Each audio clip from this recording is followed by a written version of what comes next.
We just throw our system out of balance, and then it takes time to get back in. And we're expecting ourselves to make decisions from a place of balance when we've thrown a big monkey wrench into our balance system. Are you overwhelmed by motherhood and barely keeping your head above water? Are you confused and frustrated by how all the other moms make it look so easy? You can't figure out how to manage the chaos in your mind, your home, or your family. I get you, mama. Parenting with ADHD is hard. Here is your permission slip to let go of the Pinterest-worthy visions of organization and structure fit for everyone else. Let's do life like our brains do life, creatively, lovingly, and with all our might. When we embrace who we are and how our brains work, we can figure out how to live our lives successfully and, in turn, lead our families well.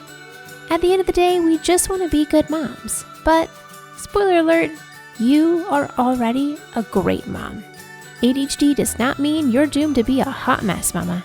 You can rewrite your story from shame spiral to success story. And I'll be right here beside you to cheer you on. Welcome to Motherhood in ADHD.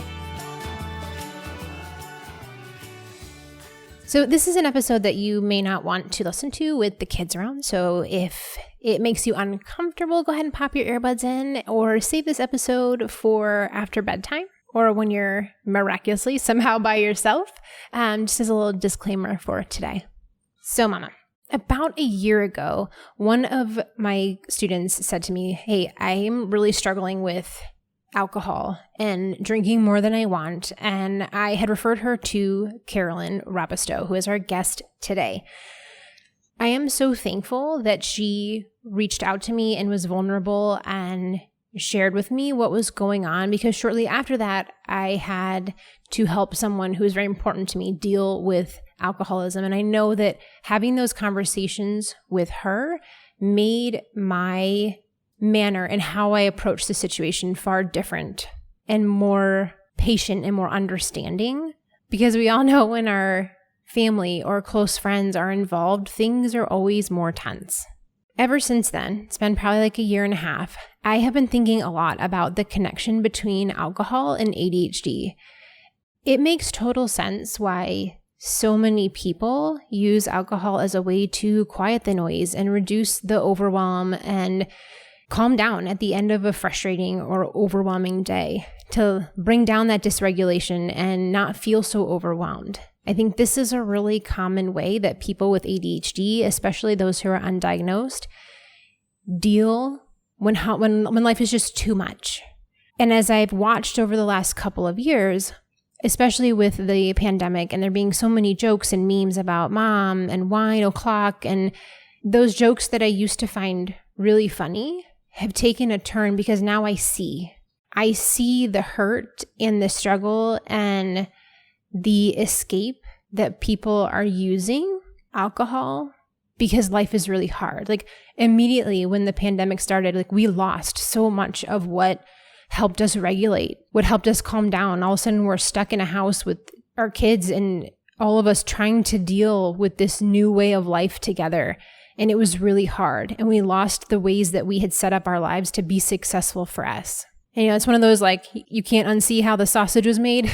Now I see all of those jokes and it makes me realize how much of a deep-seated issue this is for our community. In knowing that there are so many moms who struggle and don't know that perhaps ADHD is the reason why they are so overwhelmed and dysregulated and struggling by the end of the day. And we don't talk about these things enough because of the shame. We don't want the judgment that layers on the judgment we already have for ourselves. How do we admit that we have a problem that we can't deal with on our own or don't know how to deal with on our own, or even that it's just not in the place that we want it to be right now? I want you to know that this conversation is not about judgment. It's not about telling you that you should never drink ever again. This is about understanding. This is about forgiveness and grace for yourself, about seeing the possibilities that are available to you, and for you to have the relationship with alcohol that you want and that you are okay with and that you are happy to enjoy. It's not about the judgment. I want you to know that as you're listening to this episode, there are probably going to be points where you're very uncomfortable in realizing, oh, wow, this is something that I'm not okay with, and stirring up awareness around something that you may have shoved down in the depths into the closet for a long time. So if you need to, it's okay to pause and circle back in a little bit. And it's also very much okay to ask for help. You are not broken. You are not alone. You are worthy of having a really great and successful life with ADHD. And I'm here to share hard truths, but also to offer the support and encouragement that you can do things differently in the way that works for you. So I have invited a very good friend of mine, Carolyn Robusto, to join us today. She's the host of the Brain Unblocked podcast, and we have been friends for over a decade. I have watched her grow and blossom from when we first started teaching together to becoming a licensed professional counselor to a clinic coach, and she's now certified in brain spotting, as well as being a consultant in training. Carolyn helps high-achieving, health-minded perfectionists squelch brain blocks and unhelpful habits. She's the founder of Carolyn Robusto Consulting, an online coaching and consulting firm dedicated to helping entrepreneurs get out of their head, stop drinking, and start living optimized AF.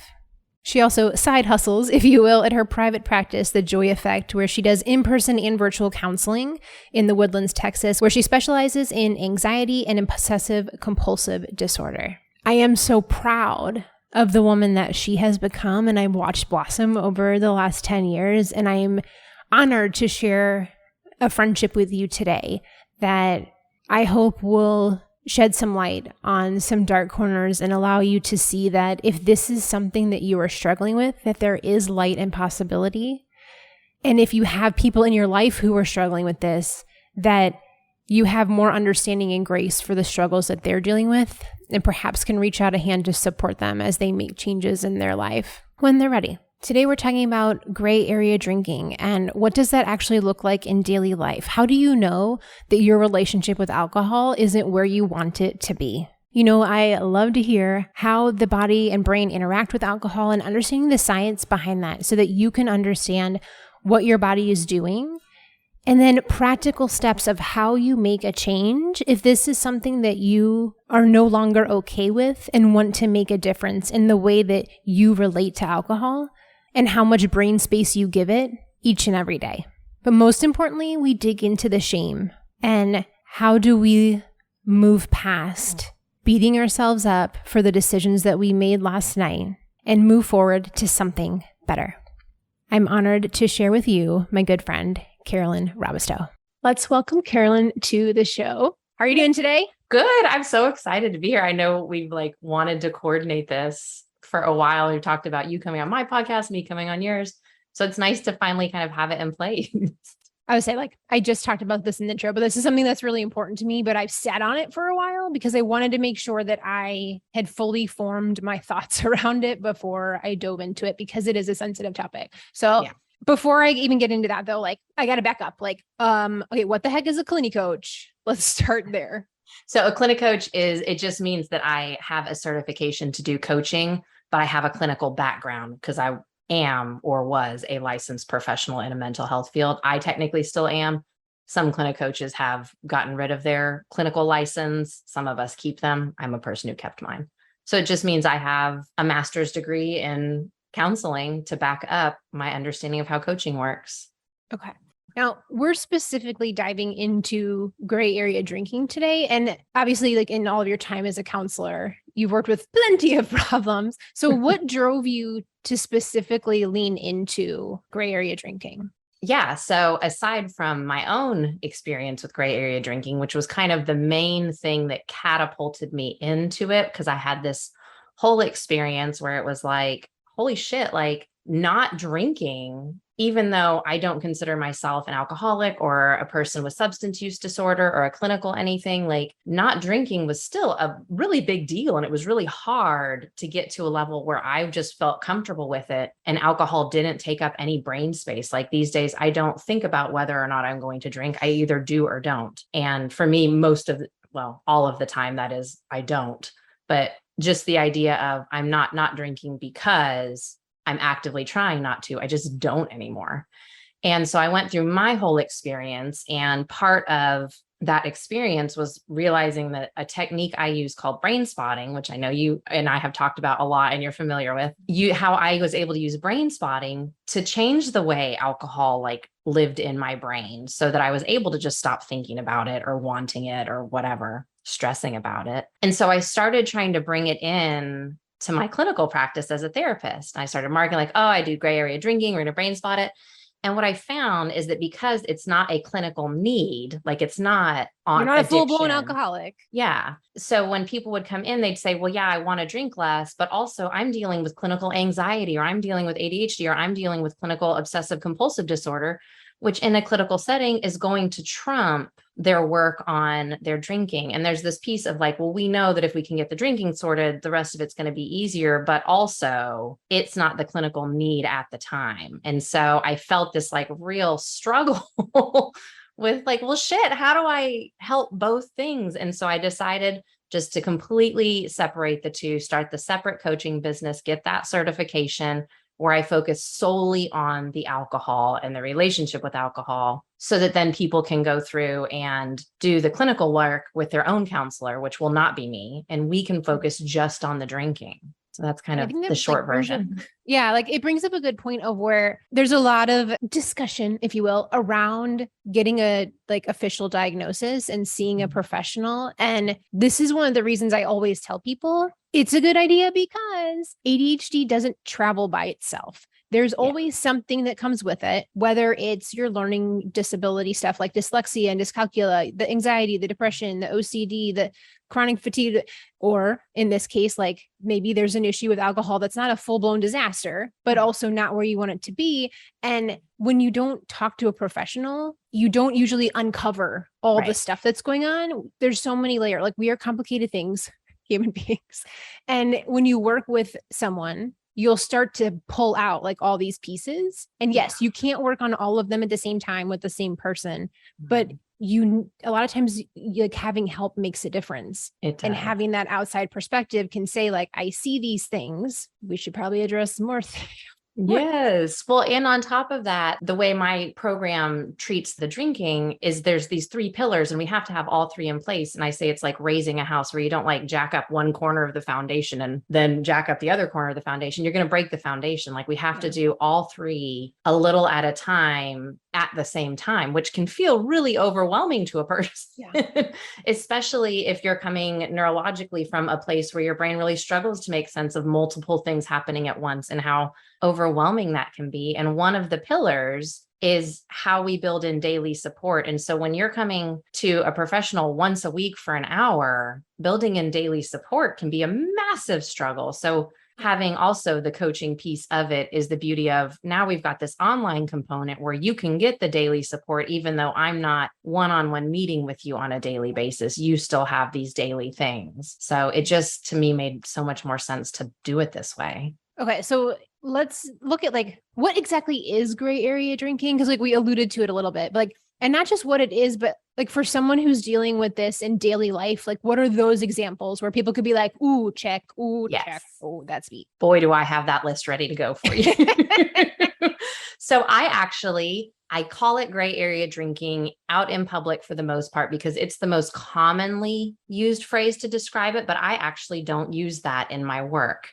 I call it Groundhog Day drinking, because it is, regardless of how often you're drinking or not drinking, for the person that is going to be the right person to work with me, one thing they will know is that every time, or the majority of the time at least, they are going to wake up that next day and it's like a reliving, like the 1993 Bill Murray movie Groundhog Day. Like it's a reliving of, God, I wish I just hadn't done that the way I did. And it can be, I meant to only have 1 and then I ended up having 3, or I meant to only have 3 and then I ended up having the bottle, or I meant to have 0 and then I had 1 anyways. And so that's this Groundhog Day. So where it doesn't necessarily have to do with how much are you drinking and how frequently, it's how do you feel when you wake up in the morning about the fact that you did or did not drink, however much you did or did not drink. So I know that's a little vague. The way to know, like, okay, is this a thing for me? There's actually 4 types of Groundhog Day drinkers. And the one that I work most with these days, the ones who are really ready for it, are the rule creating moderators. And so if you're finding yourself making these kind of random rules for yourself for what is quote unquote a healthy amount to drink, where you, where it's like, okay, I'm going to have 2, but only on weekends and only when we're out to dinner and never at home. And then you drink at home and it's Groundhog Day and you're like, oh shit, I did what I said I wasn't going to do. Or some other really common rules that a person might have are, I'm going to have water in between every drink so that I stay hydrated, because there's this idea that dehydration is the only thing that is wrong with alcohol. This idea that if I drink water in between, 1, I'll solve the dehydration problem, and 2, I'll somehow like slow my pace. But then what ends up happening is you end up chugging the water. And so it does nothing to slow your pace. Or you'll pour a glass of water and your next drink at the same time because maybe you're out socializing and it's like, well, I'll just get both drinks right now. And then eventually the water gets set down and you're only walking around with your glass of wine or whatever. So I would say if a person finds that they are making their own rules and breaking their own rules more than 40% of the time, you're probably stuck on the Groundhog Day circle of shame. And so there's a lot of how to know if you're on the other levels, but I don't know if you want to get into all levels today. No, I think that's a really good start for moms to start thinking about, like, ooh, could this be me? Yeah, I'm like, ooh, oh, okay. Like I'm like, we talked beforehand about, I was like, I got to stay on track because Carol and I have known each other a long time and we could easily get down a rabbit hole. So I'm like, nope, Patricia, stay on track, stay on track. Okay. One of the things I think that makes people really nervous about starting to look at their alcohol, like shame, we'll talk about in a second, because that's a whole thing. But think of it as like, my only choice is to cut off everything completely and never drink again, or do whatever I'm doing currently. Like there doesn't feel like there's any middle ground. Right. Like, is that true? Like, do you have to just like cold turkey, we're done and we're moving on with life? Like how can we make this work for our lives? Yeah. That's a great question. And so I operate in this great place of uncertainty, which is to say, I do not know what the be all end all is, but I know that thinking I'm either kind of like all in with my current relationship or I have to cut it off completely is a lot of really just being stuck in 2 extremes. And that's actually how people stay on this Groundhog Day circle of shame.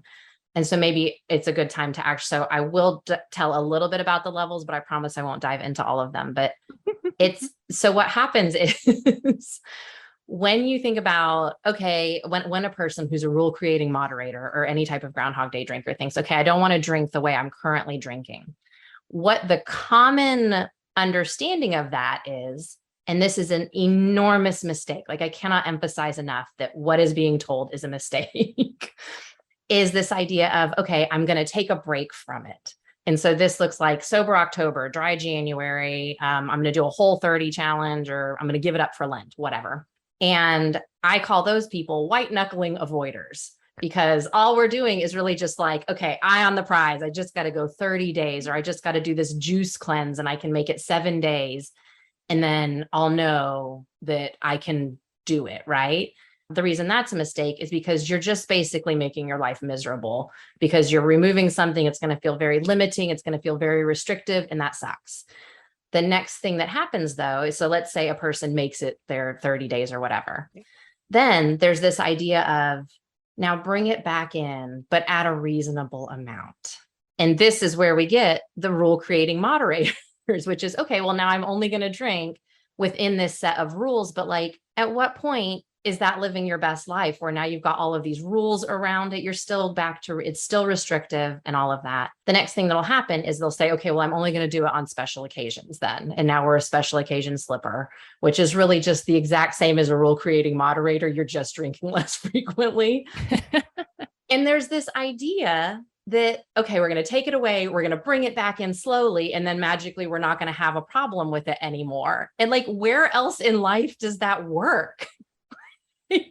Like it just doesn't. I think it gets treated like, I think about, so, I sprained my ankle back in February and I was on crutches. And so it was like, okay, don't put any weight on it for 12 weeks. Okay. And then slowly add in weight And then you go back to your regular self. And for some reason, because that works for my like ankle ligament, but this is not a physical ligament problem. Like that's the idea that I want to go back to using it the way I was before. Like I want to be able to use my ankle the way I did before I took the weight off of it. Yeah. So when we do it with alcohol, we're literally promoting this idea of eventually I want to end up back where I was, because that's what this process does. It gets me back where I was. And so I think of it instead as like a country road. And this is how neural pathways work, which is where the way we drink actually lives, is in neural pathways and in our subcortical brain. But so if we think of an old country road, like you can picture, there's like a house on a hill and you can tell where this road is, but there's not actually a road there. It's just these like 2 tire tracks that you can tell have been driven over and over and over and over through time. And so now it just is a road. Like we just can see it. It's easy to find. And so if we think of our relationship with alcohol and how we drink as this country road, well, if we get off that road to make a new road or a new neural pathway, we're going to have to drive that road a lot of times. But the idea of moderation or being a rule creating moderator is, okay, I'm only going to drive that old road like on weekends or to restaurants or on special occasions. Well, what does that do to that old road? It makes it still really easy to access because the grass doesn't have a chance to grow over it. And the new road is not getting as much driving time as it needs in order to be strengthened. So I prefer that analogy. I don't even remember the question you asked. Oh, gray area drinking. So it's just drinking in this area that's not either extreme. It's drinking in the middle. And if it's a Groundhog Day experience, because you can be a gray area drinker and that be totally fine and you're happy with it and you're not worried about it. Or you can be a Groundhog Day drinker where you're drinking in the gray area and you're filled with, and I know we said this a minute ago, like there's a sense of shame around it. So it's more about how you feel about your drinking than about the amount and frequency you're drinking. So basically, how do we end up here? How is it that in our culture now, this current state of consumption is like, okay. And that there are like, when I think about, I look back at the pandemic and there's like all these memes and jokes about mom needs her glass of wine at 5 o'clock and all this, like, how did we get here that culturally it's acceptable? And yet inside we feel like this is not a satisfactory place to be. The short answer is the alcohol industry has enough money to market it in a way that we are led to believe that this level of drinking and consumption is quote unquote healthy, quote unquote normal, quote unquote what you should be doing. That's the short answer. Like, because they have invested gazillions of dollars into having us believe that because it gets them even more money. It's like, that's... Well, because I keep thinking about like, you always hear those studies of like, oh, they studied red wine usage or not usage, but like drinking and, having a glass of red wine every day is great for your heart. And I'm always like, yeah, that has been disproven. And there's new research out now saying even a single glass of red wine actually has more damage than it helps. And there's the piece that like, okay, yeah, so there is maybe one helpful component, but like, why would you drink it with all these other things that literally undo any health benefit? Like, why not get that same benefit from another place that doesn't have all this other stuff? Like that to me is the same as, what's a good analogy? Like climbing up one stair and then jumping back 2 and then climbing up 1 and jumping back 2 and being like, why am I not at the top? So like, I want to dig into that shame part because I feel like that's the biggest hurdle we have to moving forward. We know on the inside, we're not happy with how this is going. We also don't really know how to solve it. And then you have the whole layered on, like, people always ask you when you're not drinking, oh, are you pregnant? Oh, what's going on? Oh, that's not an imagined problem. It's a real one. How do we unravel all that shame that comes with it? Like, what's causing that? Yeah. And then how do we unravel that so that we are okay talking about it? Because this is one of those things where when you joke about mommy wine at 5 o'clock thing, it's like socially acceptable. But for you to say it Not in a different me. way and say like, I drink every day, somebody might be like, judgy face. So then no one ever gets any help. Right. So with the shame piece, a huge part of it is because one, we're being told this like mistaken way to solve it, right? Like we're being told, oh yeah, just build some boundaries around it, these rules, and then you'll moderate it. And so the shame comes in with when that doesn't work because it doesn't work. when that doesn't work, we're left having been told, here's what works. And then we think, what's wrong with me that it didn't work for me? And that it's just this mistaken thinking. Like if someone could listen to this and not take away a single other thing, it would be that it's not working because it's not actually the way to do it. It's not you, it's that you've been told the wrong way to handle it. So that's a huge part of the shame, right? Like we've just been given this mistaken way to handle it. And the truth is, so if you think about, and that's why I call it the Groundhog Day drinker circle of shame, because if you visualize it like a cycle, it's like, okay, so I'm going to be a white knuckling avoider where I'm going to take it out. Then I'm going to be a rule creating moderator. Then I'm going to be a special occasion slipper. And then I'm going to be right back on Groundhog Day because I'm going to have a special occasion and I'm going to wake up and be like, damn, I did it again. But the truth is, from any point on that circle, first of all, having a healthy relationship with alcohol, not even a stop on the circle. It's like a little moon out here to the side. Like it's not even on the, like you're going to go around this circle and it's this little moon over here that you're not even going to hit no matter how many times you cycle through. That's why it's a mistake. But the other thing to know is from any point on this circle, like, so let's say you're a white knuckling avoider and then you just cave in one night, even though it's the middle of your whole 30 or whatever. And you think, okay, it's just one, not going to kill me, whatever. And so you have the one and then you wake up on Groundhog Day and you think, damn, I wish I just hadn't had that one. So that's why it's shameful, because no matter where you are on that circle, you're still a Groundhog Day drinker. And so getting off the circle, which is this idea, and I call them optimized AFers, because I like that AF reminds me of MFers. And there's also no like sexy name for people who don't drink. We get like dry, sober, teetotaler. And it's like this, it really furthers the idea that like for some reason, life without alcohol is not fun, when in reality, it is gazillion times more fun. So I like AFers because we're like super badass. And it has this like empowered like MFer strength when I think about it in my head. Going back to these three pillars, we've got the daily support and we've got informed decision making is another one of the pillars, which is we need to really understand a lot about what is the truth and the science around alcohol. How does it interact with our very individual brains and bodies? Because it's not the same for everyone, especially when we bring ADHD into the fold, right? Like now we need to know how it interacts with specific brain regions and how that impacts our ADHD. And that's why that's one of the pillars, because learning about it is going to decrease the shame around it, because you're going to start to realize like, oh shit, this isn't me. This is alcohol working the exact way alcohol works. Like I've not done anything wrong. It's literally doing what it does. I'm going to stop that soapbox there. Or if you have follow-up questions. I think first what I want to touch on is like when you say like alcohol is doing exactly what it's supposed to do. What does that mean? Like when you have ADHD, you have to understand the why in order to like dig into your motivation, and just being like, it's not good for you is like, nobody cares. Right. So like, what is it actually doing? So the number one thing, especially, and I want to step off real quick and just say like so many of the people I work with, the women, so I work mostly with entrepreneurs who are either already alcohol free and want to work on mindset blocks, or they're wanting to be alcohol free, and we start there. And so many of them are getting these late in life diagnoses of ADHD because they are exactly like your episode 158. Like, here's Patricia's episode 158. If you're listening to this, if you haven't heard Patricia's 158, go listen. I think it's 158. Yeah, it was 158. Describing all the symptoms, right? Like, and so it's really common for a lot of the people I work with to have this. So I actually have had this conversation a lot of times, which is, especially with ADHD, we're dealing a lot with like the prefrontal cortex, the executive functioning, and like task initiation, task completion. And I know that's not a complete picture of it, but it is a really common component of it.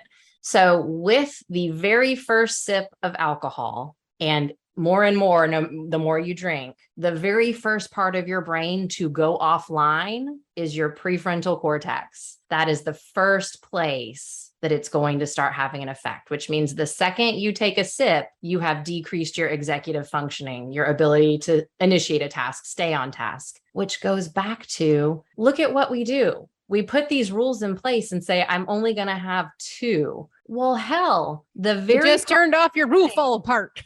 The very part of your brain that contains the stop button is the exact first part of your brain that we are disabling with that first sip of alcohol. And by the time we've had the second drink, we've only disabled it more. And it stays disabled for a period of time after. So it's like that's maybe the number one thing to know about how it works. And the shame piece, right? Because we feel shame around, oh, I said I was only going to have 2. Why can't I just stop? Well, you can't stop because the part of your brain that tells you to stop is the number one part of your brain you just like sent to the beach. I feel like I'm getting really worked up about it. Sorry. No, this I'm like, this is what I live for. Yeah. What other questions do you have about it? If that's the number one thing, like what are some other tidbits of like, this is why it's hard, especially for ADHD? Why is this so hard? Another good question is when we look at it from neurotransmitters, which is not my main area of focus. So I just have kind of a surface level knowledge, but like the idea that for everybody, especially with ADHD, there are various neurotransmitters that are like short or too much. There's just like an imbalance, right? And so when we introduce alcohol, our body is amazing and it's going to counter whatever we put in it if it's foreign, right? Like all things that come in, our body has a reaction. That's just what we do.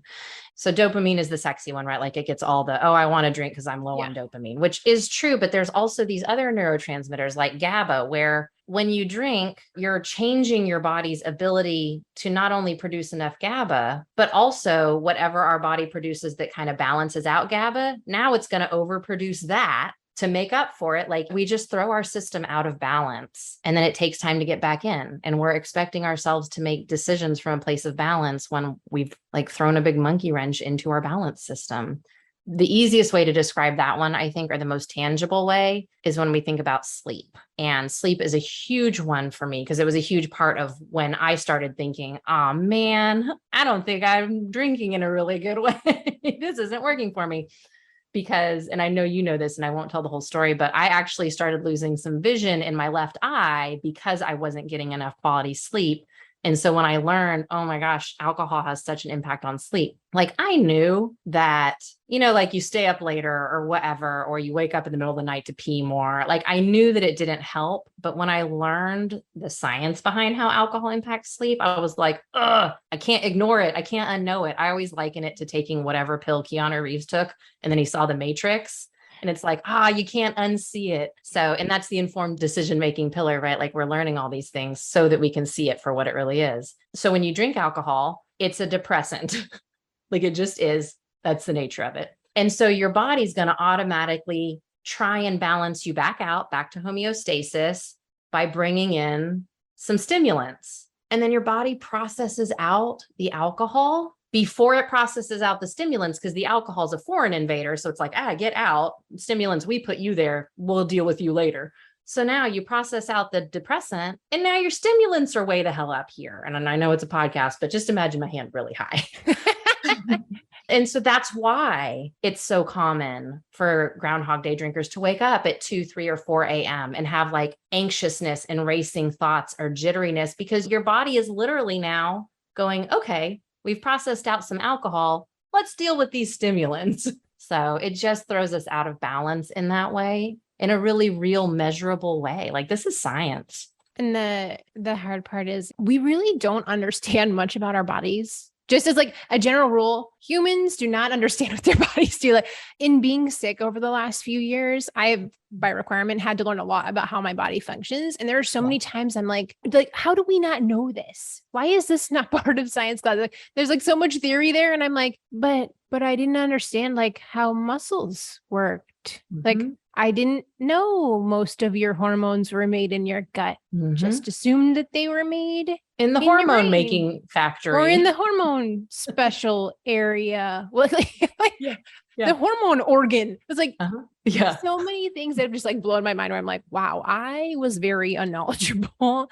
But I think that's just as a general rule, we don't understand how our bodies work, which means like when we are in these situations of like the Groundhog Day of what's wrong with me and not having any clue that like, this is why it happens like this. But I think knowing that also is a great way to alleviate the shame. Like it's the same reason I tell people you have to understand your ADHD in order to be successful, because when you think it's you think you're the one who's broken and you can't figure it out, you don't make any progress because all your energy is going to just this little hamster wheel of shame. You're not learning anything to move forward. Like none of the energy is going to improve things. It's just going to let me tell myself how much I suck. But when you understand that, like, this is how your brain reacts with the alcohol. This is how all your hormones react with the alcohol. This is what your body does with the alcohol. That's when it's like, oh, that's not me. Like, my body's just doing its job and the alcohol is doing its job.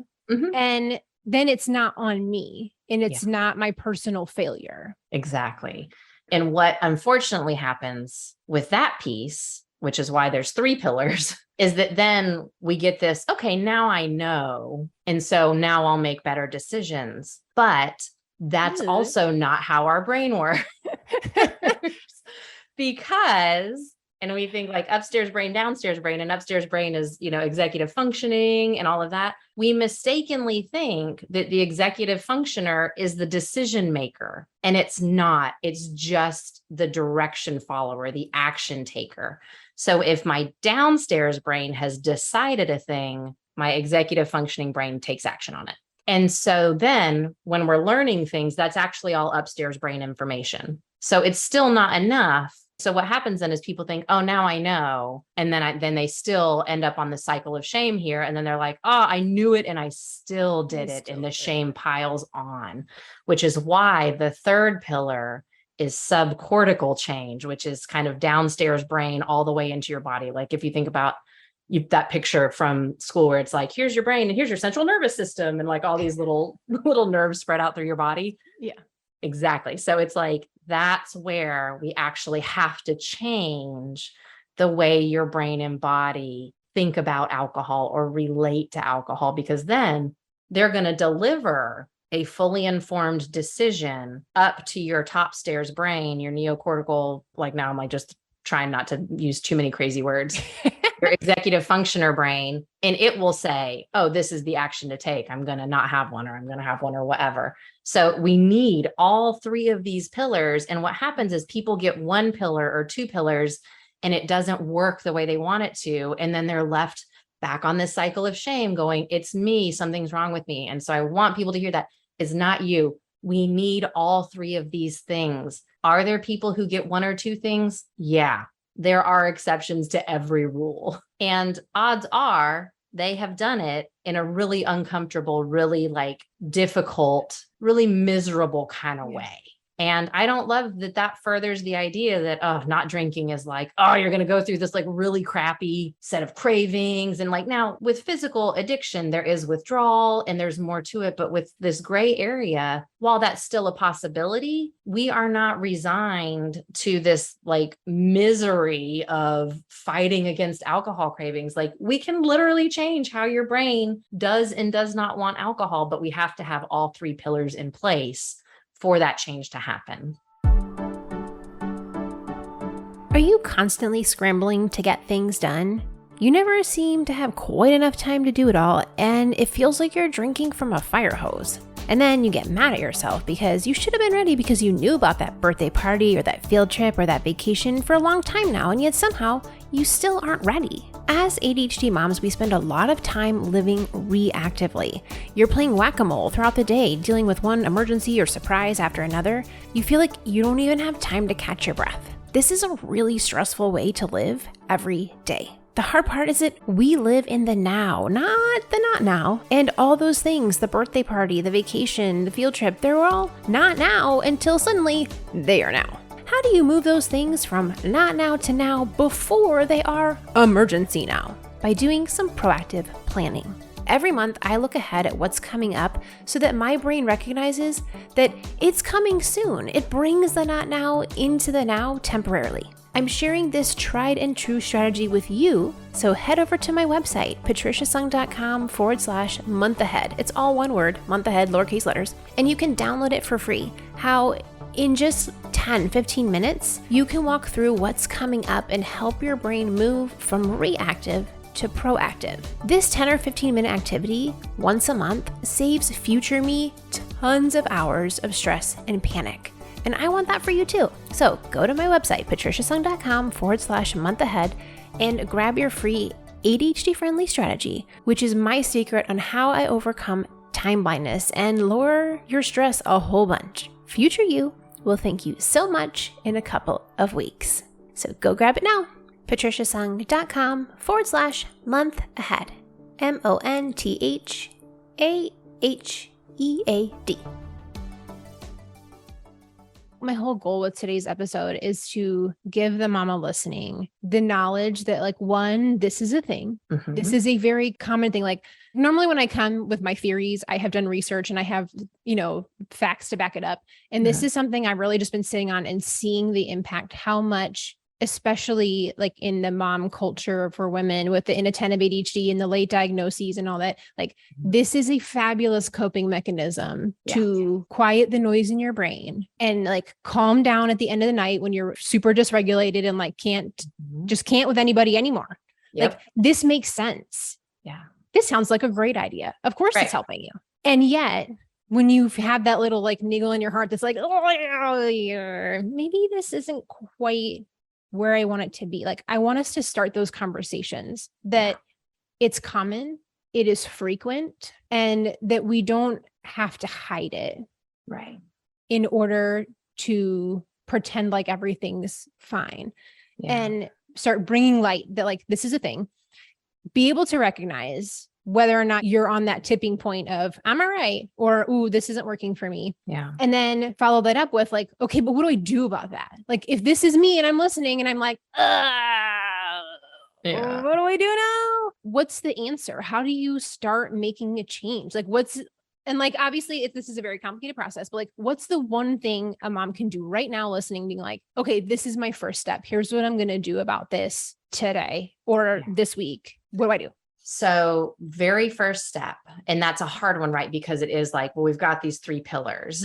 Yeah. And so I would almost say, I'm going to try and not overcomplicate it, because my initial thought is first step is just recognize that that the way you've been told to handle it is not the right way and it's not working and that's not you. Like, be open to there's another way to handle it. It's really hard to take like all 3 things and say, just do this one thing, because the whole nature of the 3 is just one is going to keep you stuck. Like, I would say, if nothing else, I would recommend getting more information on the science behind alcohol. That seems to be the tipping point for a lot of people, because like you said, there's a lot of us walking around like, oh God, I didn't even know that's like how it did it. I just assumed that it like gave me this nice warm fuzzy dopamine hit and it helped me relax. And the truth is it relaxes you for like 0.5 seconds. And then your body starts dumping you full of stimulants. So it's actually not even having the impact that you want it to have. So I would say if there's one pillar that you could immediately dive into, it would be just to learn about the truth about alcohol,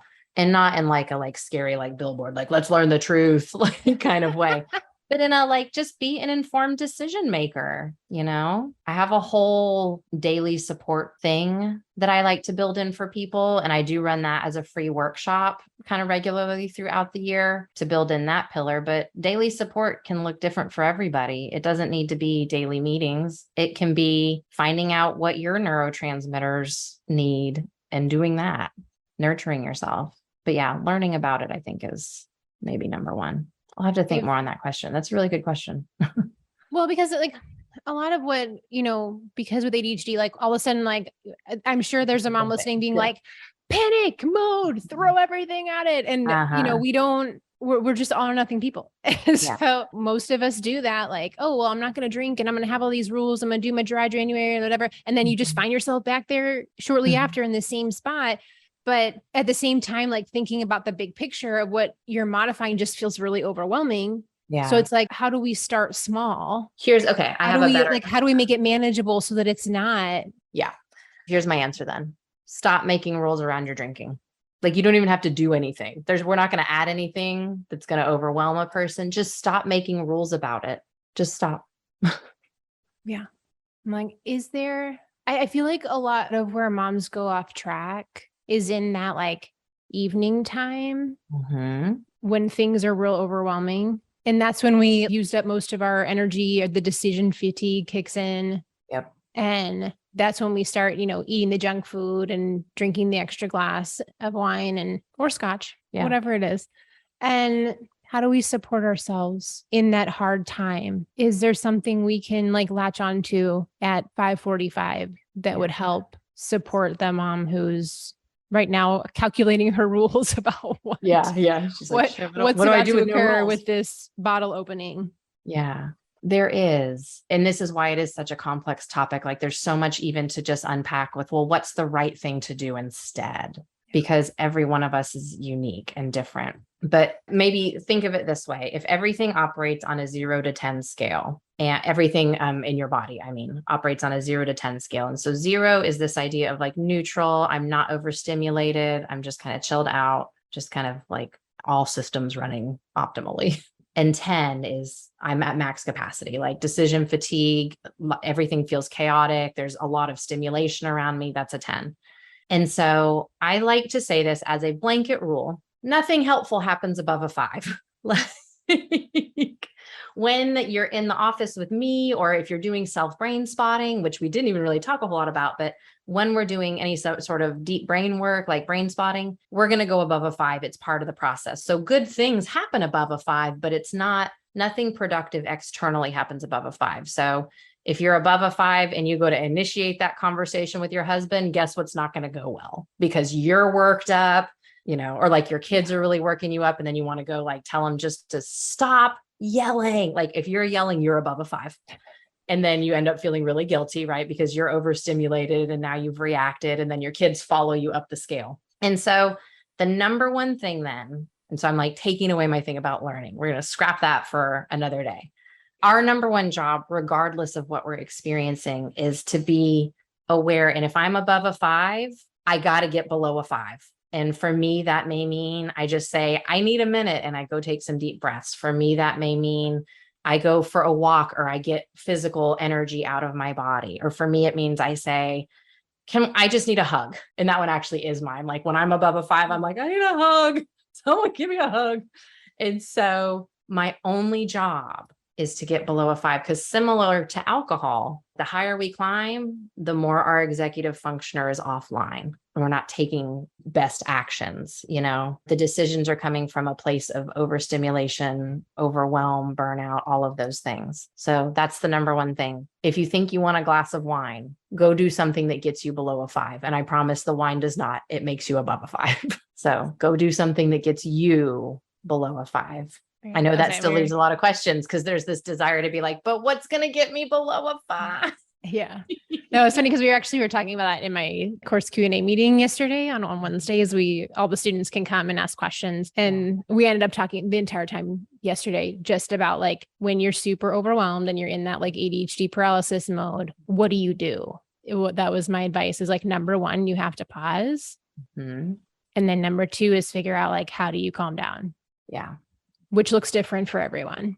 Yeah. And in the moment when you're real hyped up, you have no access to the logical list of things that would help you. So that's one of those things we have to think about ahead of time, is like, okay, what makes me feel good? And then you have the list ready to go, because you don't access the list when you're struggling. So no, you don't. And it is a lot of preventative work. Here's what I'll say then. So when I offer my class on creating this system, so exactly. So you're nurturing your 0 to 10s regularly throughout the day, and it becomes this like easy automatic process. So you're less likely to go above a 5, and you've got this list where you can just legit bing, I'm going to do that thing, and you go do the thing. And so I run that course. I'm going to run it again, probably sometime around mid to late October of this year.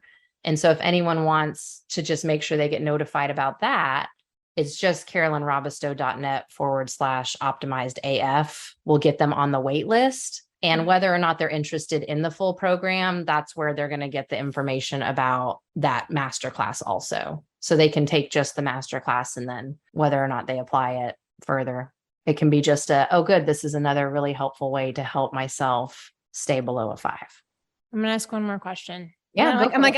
I have a whole list of questions that we didn't even touch, but we can, if you want to plow through them, I'm game. We can do, I'll stop talking so much. No, you're good. No, it's like, for me, like, I know that there's so many things that we could dive into today. Yeah. And yet this one was really on my heart I just know, I'm like, oh, I'm starting to get teary. I just know there are so many moms who are struggling every night and sitting here, like beating themselves up again the next morning, and like sitting in bed, knowing like they hear their kids and they're like, I can't get up because I feel like crap. And like, I just know that there is like, it's not just one mom listening, that there's literally like hundreds, if not thousands of moms who are listening to this episode and going, I don't want to do that anymore. And when you're carrying around that shame, like layered on with like the shame of having ADHD, the shame of, all the things you failed at in life, and shame to and this and that, like you're never getting anywhere because you're so focused on telling yourself how much you suck. And like, I always say, like, look, you've got to treat your ADHD first. That's the root. Unless, like, the caveat is if something's on fire, then you got to deal with that. If you are suicidal, you got to deal with that first. If you are self-harming, you got to deal with that first.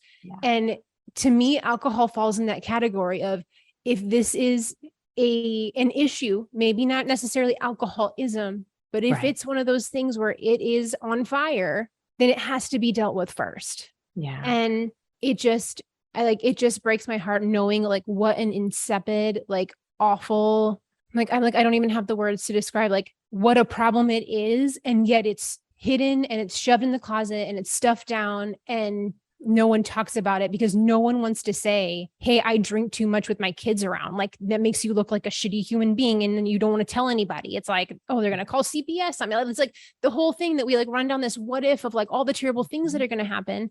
And it keeps us from getting help, and it keeps us from moving forward. So it's like, although I want to ask like 50 more questions about things, I'm like, this is what matters. Like needs to be discussed. It needs to be in the open. And I'm almost like mad at myself that I waited this long to talk about it, because it's such an important place in my heart, in the way that I've seen it affect my clients and the way that I've seen it affect my family. And I'm not okay with contributing to the shoving in the closet and pretending like everything's okay anymore. So, well, and when you were saying that too, and you bumped up against that wall where it was like, I don't even know the word for it, but it's so awful. And then what you described right after that was feeling isolated. And I thought that's it. That's why it's so awful, because you feel isolated. Yeah. So well, I mean, I love it. Like I'll talk about it 24/7. It's hard to get me to shut up about it. Obviously. I know, I'm like, I will just have to do we have to do a second episode and I'll dive into the rest of the stuff. But like for today, what I want moms to know is that when you listen to this, you don't have to stay in this place. It's not you. You're not broken. Like Carolyn said, the alcohol is doing its job. Your body is doing its job. And it's a matter of figuring out a different way of doing it, because expecting your body to change how it processes alcohol, or expecting alcohol to not function that way.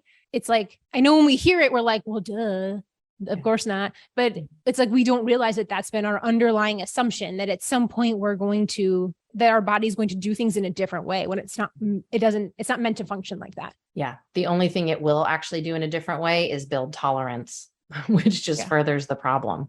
Yeah. But well, and just to say too, like for the however many moms that are listening that are like, okay, I'm happy to have the conversation at least started. No one of us has to talk about everything under the sun and solve every problem. Like you're so great with talking about ADHD, and I'm over here on my podcast, like having this conversation about alcohol all the time, so this conversation is happening for people. It's just about finding the conversation, Yeah. And so I love that you are helping people be open to the conversation by being open to the conversation yourself, because I can tell you, obviously I live this life, right? Like the number of people that are not open to the conversation, and how they say, well, what do you do? And then I tell them what I do. And then odds are they've got a glass of wine in their hand, and their number one question is, oh, like, are you judging me right now? And I'm like, not one bit. Like, I'm not anti-alcohol. I'm pro information, and I'm pro healthy body systems functioning optimally. And if a person can do that with alcohol in it, knock yourself out. That's really rare. I'm skeptical. That's alcohol. But I don't judge anybody for drinking or not drinking. Like, just do what works for you. You get to decide on your level of optimization. So being open to even having the conversation is a huge thing. So thank you. Of course. I love you. I mean, it's been hard. Like in full disclosure, I haven't had alcohol for like almost 3 years.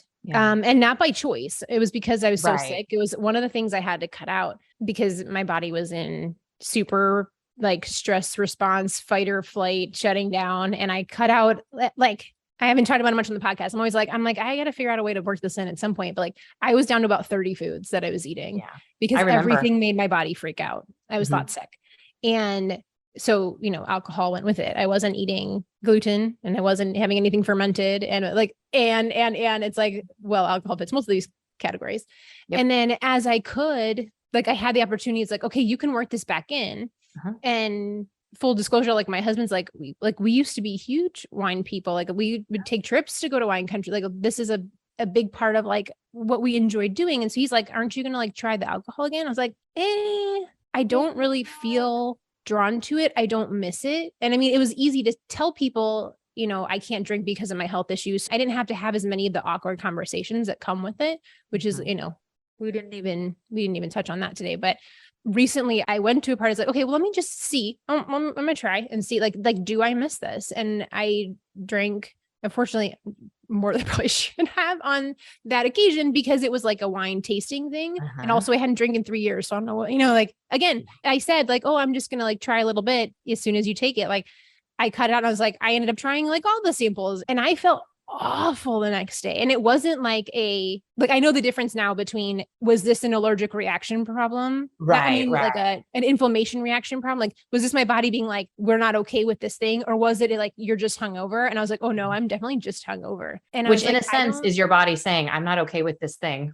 True. A different way of saying. But yeah, it is a different sensation. Yeah. But it's like, I knew it wasn't just like, oh, you're still not healthy enough to have this. Yeah. It was, oh, this is how my body is trying to get rid of this. I'm like the deepest sleeper. You can send home. I know. I slept in bunk beds next to you and I've watched and thought, I know I told you this. I was like, is she okay over there? Like, you're just so quiet. You sleep so hard. Sleep so hard. I'm actually borderline narcoleptic. And like I say that because you have to have like, well, back in the day, I mean, I haven't done this test in a long time, but like you have to have 6 of the 9 symptoms to be narcoleptic. And I have 5 of them. And I'm like, well, I got the majority. So like, doesn't that count? And I woke up so many times that night.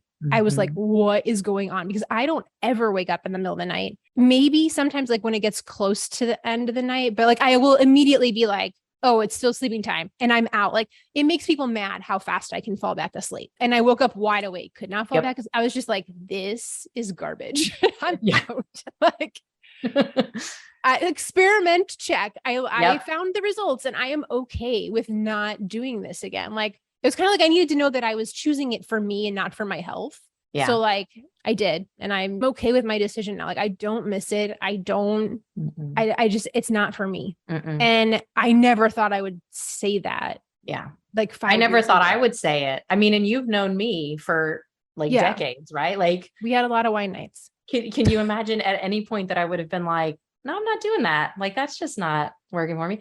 But on the, and I know we're trying to wrap up so hard and we just love each other so much. But I will say, like, I didn't tell anybody really until I had been not drinking for about a year. Like, it was just like, no. And I would say like, no, I'm just taking a break or whatever. But I knew for myself that I was done with it. Yeah. But I just wasn't interested in having that conversation because it is such a hard one. But so there's also no obligation for people to like plant their flag and be like, I'm going to be an AFer, like you can know it for yourself and you can learn how to navigate this.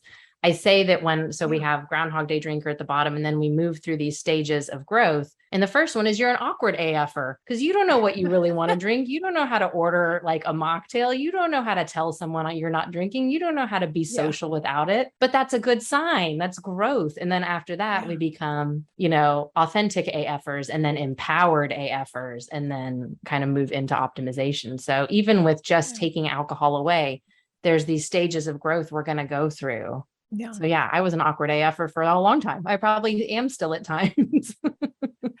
No, because it's funny because I remember like we went out for like girls' dinner and everyone's ordering drinks. And that was the point where I was still sick. So I didn't order a drink and you didn't. And afterwards we were all like, is Carolyn okay? But no, but everybody was like being super respectful of like, well, we don't want to ask. It's like that's the beauty of friends. We're all just going to monitor the situation for a minute and see what happens. And then the next time we're like, okay, no, what's going on? And this is weird. Like when you have good friends, like you can have those conversations of like, I'm just not drinking. Okay. And then that was the end of it. But even then noticing how for y'all, it was like, do we ask? Is this too sensitive to ask? Like, right. Like it's tough. Yeah. And I mean, and also like, it's like, you never know with your different conversations with different people. It's like, I feel like the people who don't know you are the most nosy. Like, they are. Like what? I'm sorry. Who are you? What? But yeah, it is hard when you get like, especially like family members who are like, well, what's going on? But knowing that that's part of the process is really important to know that like you can learn how to deal with that. It's not like, it's going to be that way forever. Yeah. And not only can you the awkward stage of learning to deal with it. I see hi, Dominic. You see the awkward stage. Like that's a part of it. Like it's a stage. You're supposed to, like, if you're feeling awkward about it, you're doing it right. That's a good sign. Yeah. I'm laughing because my husband's walking around in the background. You can't see this on the podcast, but my husband's walking in the background and I'm like, hey, earlier it was killing me. Cause like, I always tell him, I'm like, please don't interrupt me when I'm recording. Cause it's really hard for me to concentrate. And he is like, just very much the opposite of ADHD and like super, like he's one of those people that can like sort of multitask. Like I'm very anti-multitasking and I won't get on my soapbox about it. I also am very anti-multitasking. Solidarity. Like he can actually keep up with multiple things at a time better than most people, even though it's not, the efficiency level is low. But like he's been over here like working in the flower beds in front of me. And I'm like, must you remove all the mealy buds from the Gulf mealy while I try to focus on the person in front of me? So just so y'all know, real life, this is not, I may look put together, but I'm not. Likewise. So, okay. Well, hey, I got on that whole tangent. I never actually asked the last question, which is that I know you mostly work with entrepreneurs, and I've actually been doing a lot more like business coaching recently with moms who have ADHD. And because on like ADHD people tend to be drawn towards entrepreneurship and maybe not so fond of working for other people in the nicest way. And like on the other side, how do you see the difference in these entrepreneurs as they move into being empowered and really embracing what works for them? Like, where do you see that beauty lie, I guess? Yeah, great question. I also, side note, think of moms as entrepreneurs because in my mind, entrepreneur is anyone who's having to manage multiple systems in order to get something functioning in a really healthy way. So I think that moms kind of by nature are entrepreneurial anyways. I love that. And so that counts. That might be my quote of this episode and something. So sure. Have at it. I like it too. But so really, if we think of it again, as moving through those levels, so it's like, we're going to be awkward at first, and then we're going to be authentic, which means now we're able to show up as our true selves, which when you think of it from an entrepreneurial standpoint means I can be on this podcast with you knowing that there's going to be a video clip at some point and I have my hair in these like squirrely braids and I'm not wearing makeup and I'm in like my, tank top. Like, and not feel self-conscious about it because I feel really aligned and able to step up as my authentic self. And then empowered AFer is the next step, which means alcohol is not even like a thing in my life anymore. And this is, I don't mean me, it is me personally, but I mean, I'm speaking from the point of view of someone coming up this ladder. And so you get to empowered where it's like, zero brain space is dedicated to alcohol unless you're Carolyn and you've now dedicated all your brain space to like preaching about it. But for them, like drinking or not drinking takes up absolutely zero brain space. And then you now feel empowered to take these pillars and how your brain and body work and subcortical change. And now you start applying it to other areas of life. So it becomes this ripple effect. And so with entrepreneurs, when you have freed up your creativity and your clarity and your courage, you get to up level your business and you get to scale your impact without this like handbrake of alcohol holding, like you're not limited in the way that you were. And so then it just becomes this ripple effect of amazingness, like of optimization, and I think of it too, to bring it back to the moms, like when mom is doing well, the family functions well. And that's not okay that that's how it is, but it is a very real fact that that's how it is. And so if we're mired down in how it's functioning, we're not in a place to fight that message and go, well, this shouldn't be all mom's problem, right? Like we're just managing and trying to get by. I hope that answered your question. Like that's the impact that I see of, we make this one simple, but very courageous and very rebellious change to not drink alcohol or not drink the way we were drinking. And it ripples into all other areas of life. Yeah. Pretty awesome. And that's my final soapbox for today. I'm like, okay, I'm gonna wrap it up because I'm like, I still got to record the intro after we talk, and I got to go pick up my son at preschool because I promised him I'd pick him up today. So we got to do the lightning round. And then after that, I'll ask you to tell the moms listening where they can find you and connect with you. So, okay. First question. And you don't have to explain anything, literally just fill in the blank and that's it. Okay. Number 1, the best thing that I've read or listened to recently is anything by Ellen Hilderbrand. She's my all-time favorite author. And she's what I use she's one of my things that'll get me below a 5. Like I just am going to go read for a while and I get to read her books and they're just really enjoyable for me. Okay. Number 2, my most boring about me fact is I don't eat meat. Okay. Number 3, when I'm having a rough day, my go-to quote, song, poem, book, activity, whatever thing is asking for a hug. Number 4, don't tell anyone I don't drink. No, I'm just kidding. Okay. Number 5, if I had a magic fairy wand for one spell, I would show people the magic of not drinking so that they knew it was worth it. Number 6, my best piece of advice for mamas with ADHD is take care of your prefrontal cortex. The mamas who's listening is like, I really want to know more about what Carolyn's doing and how to connect. Where do they find you? Yeah. So website is just carolynrobistow.net. And I'm on mostly Instagram as @CarolynRobistow. So I'm pretty easy to find, just my name. Okay. And then you mentioned earlier you had something going on in October. Say that one more time for our ADHD brains. I do. I have a masterclass that'll be coming in October where we'll go through how to build in the daily support pillar in a really unique and effective way. And that is one that people can go to carolynrobistow.net/optimized AF. And it'll just put you on the wait list, which will get you the information. Awesome. Well, thank you so much. I know that this is a conversation starter that a lot of moms need. So yeah, thank you. Bye. Bye. For more resources, classes, and community, head over to my website, motherhoodinadhd.com.